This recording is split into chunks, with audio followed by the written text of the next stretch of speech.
Beyonce. Behind the glitz and glamour of the music industry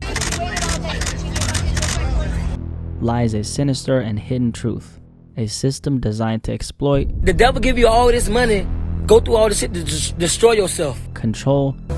It shouldn't be a situation where they own the album or the work. We're talking about intellectual copyright. And keep artists in a perpetual state of debt. This is very important because throughout the years, black artists have been taken advantage of completely. And it's time now that we have to put a stop to this incredible injustice. I need to innovate what these contracts are, not just for me, but for all artists. It's not about me getting my masters back. It's about freedom. In this video, I want to cover what that truth actually looks like. For every artist who dreams of fame and fortune, there are countless of others who find themselves imprisoned in a maze of legal jargon and financial pitfalls. Pitfalls that 95% of artists aren't even aware of until they find themselves in a position where they eventually are trapped. The standard recording contract in the music industry promises fame, fortune, and artistic success, but is sadly too often structured in ways that benefits the label more than the artists themselves. Without a thorough understanding of the contract's terms and potential pitfalls, a lot of artists unfortunately find themselves trapped in a cycle of debt, loss of control, and financial instability. These contracts, which we will go over, are meticulously designed to look like opportunities, offering advances that seem like a blessing to artists hungry for their big break. But what's hidden between the lines is a complex web of clauses that ensures the label recoups every cent, often at the expense of the artist. Before we continue, let's take a look at our real-life example, okay? Which is a rapper I'm sure you recognize, Meek Mill.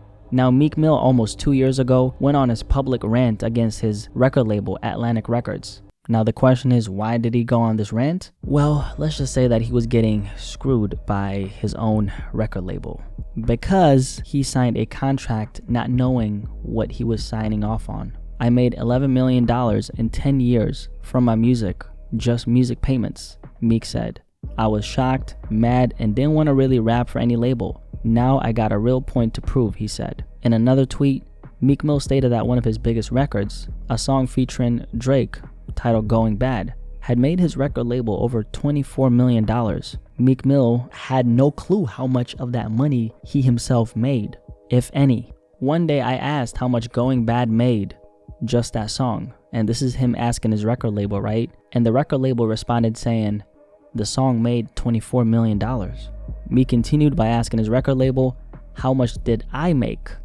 All I got was I'm like, what the hell? I know all the financials to my other businesses. I signed out all trust for that whole system, Meek Mill ended that with. This is a rapper most people consider a very big name, and to his defense, Meek Mill is an extremely successful rapper. But, like the majority of artists in the music industry, the lion's share of the revenue from his own work was going into the pockets of the major labels. The language in these contracts that artists sign are very dense. The terms are also convoluted, and by the time an artist realizes the true cost of what they signed, it's often too late. They're locked into deals where their music, their brand, and even their identity is no longer their own. And instead of living this music dream they once had as a child, they're working to pay off debts they didn't fully understand, creating their music not from a place of inspiration but obligation. So this thing they once loved becomes a means to fulfilling a quota. It's a system that's been perfected over decades with the sole purpose of keeping the power firmly in the hands of the record labels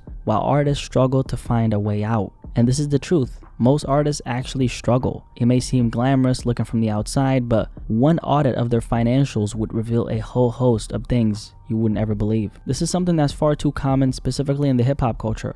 A flashy lifestyle is synonymous with the genre, and when rappers flaunt this luxurious lifestyle, dripping in designer clothes, driving exotic cars, and flashing stacks of cash, it's easy to believe they've made it big. But as a lot of us know, beneath the surface, this lavish lifestyle is nothing but an illusion. And this lifestyle is actually fueled by advances from record labels that have to be paid back. These advances, which most artists look at as easy money, are actually loans that many artists struggle to recoup due to low royalty rates, hidden fees, and mounting expenses.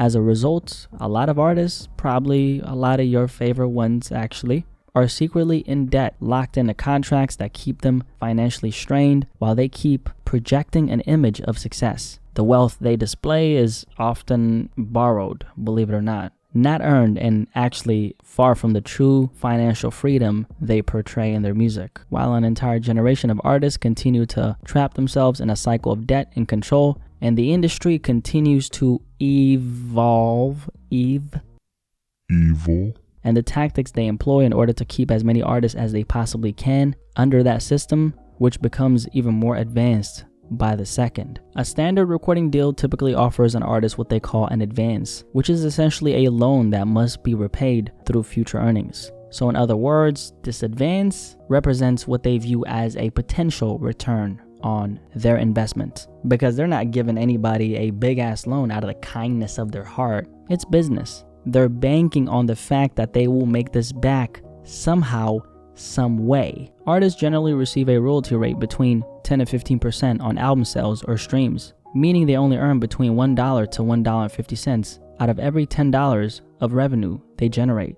Now the label keeps the rest to recover costs and profits. However, and this is the kicker, these royalties are paid only after the advance is fully recouped, and numerous hidden fees like marketing and production costs are deducted from the artist's share, which honestly, it makes it very, very, very difficult for an artist to see significant earnings from their music. I mean, think about it. You receive this big ass check, okay? It's called an advance, but it's really a loan. And the intended purpose for this money is for this money to be spent and allocated towards your career. Even if you make a bunch of money on that first album, and this is something a lot of artists don't think about, unless the money you made exceeds the amount of money they gave you, you're still gonna be in debt to the record label, because that advance they gave you still needs to be recouped. And so the question is, what happens in a scenario like this? Well, let me tell you what happens. The artist ends up renegotiating their contract, okay, because they now have the leverage to do so. If the percentage in your original contract states that you'll be receiving 13% of revenue your record makes,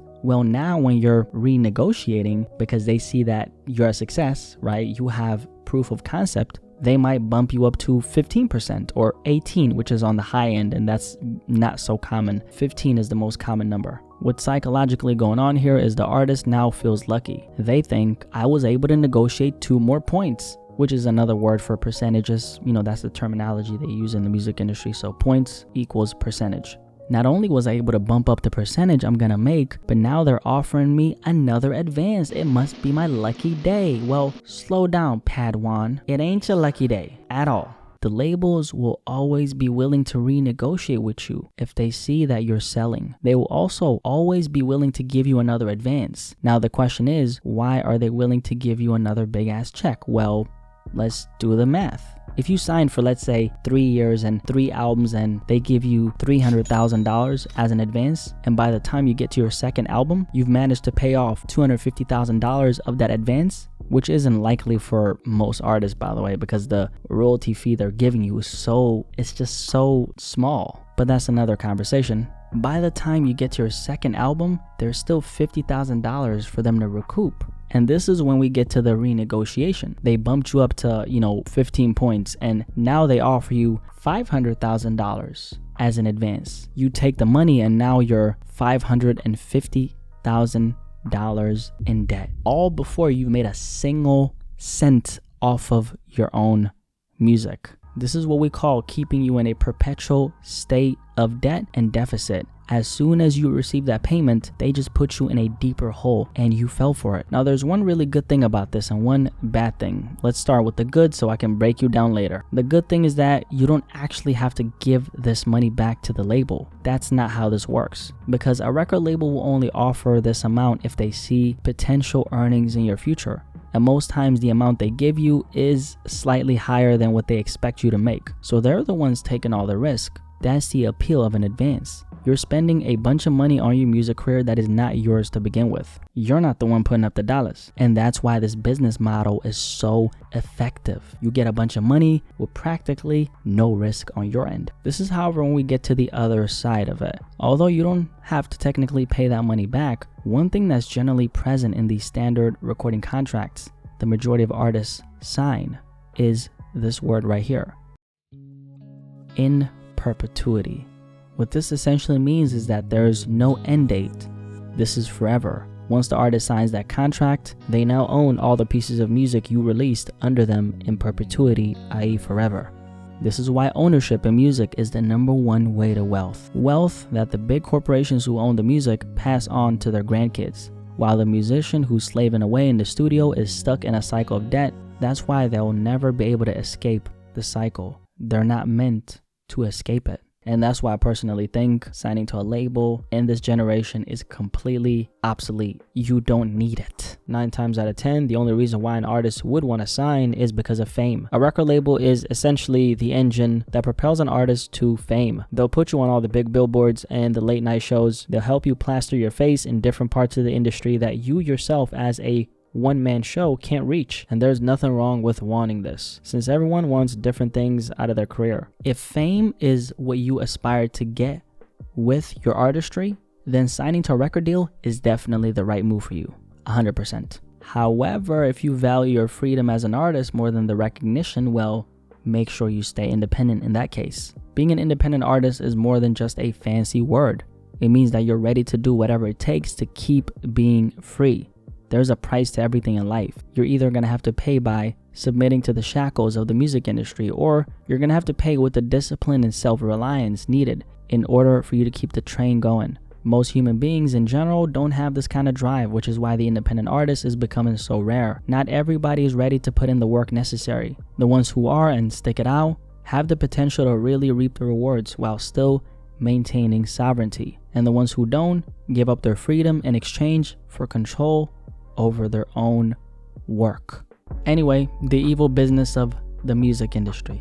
Curious to hear what you have to say about this topic. Okay, I'm going to hit more on these types of topics because this is kind of like bringing it back to, y'all remember I used to make a lot of those videos back in the day, okay? OG Blacky Speaks viewers, y'all know what the hell I'm talking about. This is honestly information that I think could just save at least one artist from making a huge mistake. So for me, if I save one artist from making that mistake, this video was absolutely worth it. So definitely send this video to all your friends who are in the music industry or aspire to make it in the industry one day. Anyway, do you have any thoughts on this topic? Curious to hear what you have to say. So yeah, I'll catch you on the next one, and have a good day, good night, wherever you're at, okay? Peace. Take care.